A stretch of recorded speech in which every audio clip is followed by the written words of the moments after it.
Jessica, investigators are looking at what the shooter posted online to see if he was motivated by right-wing extremism. We'll have more on that in just a minute. First, though, a little bit about some of the people who were killed at that shopping mall near Dallas. One of them was 20-year-old Christian LaCour. He worked as a security guard at the mall. His sister says he was a sweet, caring young man who was loved greatly by our family.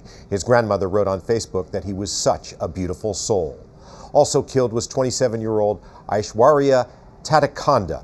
A relative tells a Dallas TV station that she was working as an engineer in Texas while her family was in India.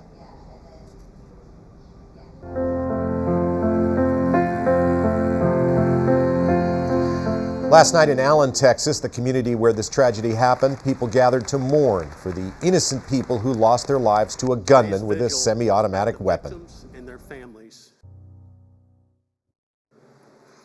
As the healing begins, we will recover.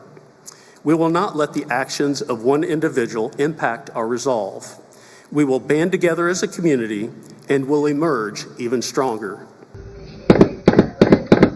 On a Saturday afternoon at the Allen Premium Outlet Mall, you could hear the sound of gunfire outside an H&M store, and people literally ran for their lives. A man wearing tactical gear and armed with an AR-15 style rifle was shooting people randomly. Hundreds of shoppers scrambled for cover or ran outside to find safety. When it was over, 8 people were dead and 7 more had to be taken to the hospital with gunshot wounds. It was the 200th mass shooting in the U.S. so far this year. An eyewitness named Stephen Spainhauer tried to help some of the victims.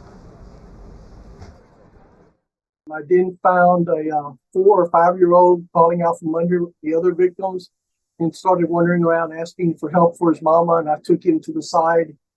He was the first victim I got out with a police officer assistance that showed up just a few seconds later. Police officers who just happened to be at the mall for another reason responded to the shooting. They opened fire and killed the gunman, who, according to the Associated Press, is identified as 33-year-old Mauricio Garcia.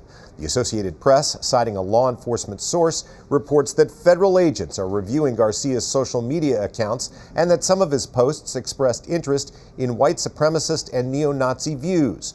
Garcia had a patch on his chest that read RWDS, which stands for Right Wing Death Squad. Investigators have searched a Dallas motel where Garcia had stayed recently. This latest mass shooting has reignited the debate over whether to enact tougher gun safety laws. President Biden says Republicans can't just react to the epidemic of mass shootings with a shrug. But Greg Abbott, the Republican governor of Texas, says more gun laws won't fix the problem of rising anger and violence in American society. Last night, the coach of the Dallas Stars hockey team spoke about the tragedy just before his team began its playoff game. It's tough to think about games when you wake up to headlines like that, and we shop there. I mean, that's probably, and it's I don't have the words for it. There has to be some answers. Somebody has to have some answers for it. The Stars canceled an outdoor watch party outside their arena, and other Texas professional sports teams took part in a moment of silence to honor those who died. Frank?